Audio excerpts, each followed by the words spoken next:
Is 2024's anime just that bad? Well, yes and no, but probably more yes if you're a mainstream watcher. Even non-mainstream watchers seem to be having a tougher time finding good anime this year, so what's the problem? Well, first is mainstream, which I have to go by seasonally in order to break down differences. That means One Piece is taking the back seat on this one, so what's left? Well, AOT is done airing, so will My Hero pretty soon, and it's not like the final season's getting exceptional ratings. There is, of course, Demon Slayer, but it's actually got the lowest ratings out of any other Demon Slayer season or arc on AniList and MAL. Now, to be clear, it's not by much, and I'm sure some of you enjoyed it, but I don't think it stood out. There is Jujutsu Kaisen Season 2, which is super popular, but it aired last year. Even Frieren gained popularity, and so did the Apothecary Diaries, but again, both of them were fall 2023 shows, even though some episodes aired this year.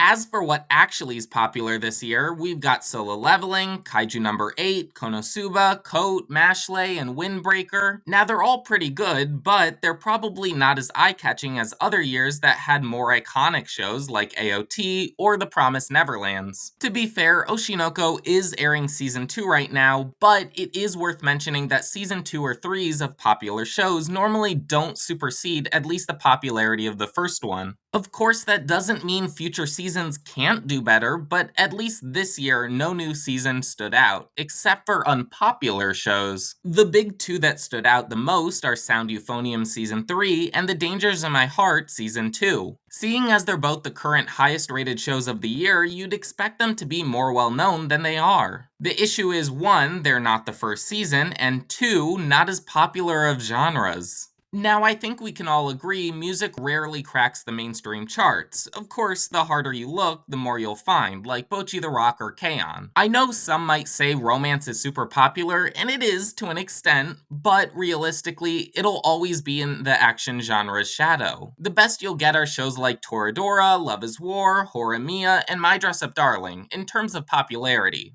As unknown as these seasons are, and they don't even break the top 1,000, they make up 4% of the top 50 highest rated shows of all time. Now, to be fair, it is easier for higher ratings in less competitive genres than action, but to say they didn't earn recognition wouldn't be true. It is worth noting that Delicious in Dungeon currently came in third with extremely good ratings and mounting popularity. With most of the year's anime already out, what's left to look forward to? Well, more than you think, and it's actually not that surprising. In many past years, some of the biggest and most well-known shows actually aired in the fall. As for this year, there's Re:Zero, Blue Lock, Dan Da Dan, that looks super promising, Shangri-La Frontier, and many others. So for anyone wondering where's all the great stuff, it might just be next season. Again, this stuff happens, not terribly often, but I wouldn't say it's surprising or rare. So to break it all down, we had less than average iconic new shows this year, the well-known shows we did have didn't stand out as much as they might have in other years, and the shows that did best were some of the most unpopular. Finally, the shows this fall have the best chance to make a statement with mainstream appeal still to come. Now, I know some might ask, is next year any better? Which is a fair question, but it's also too early to say. A lot of very reputable shows might wait to post their release date as late as a couple of months before it airs. I don't want to give off the wrong impression though, there not only have been but currently are good animes releasing this year. The distinction I'm trying to make is that it's easier to say Oshinoko aired last year or that 2022 had Chainsaw Man and Spy X Family, but that this year it's harder to find an iconic series at that same level, not to say there aren't as good of shows.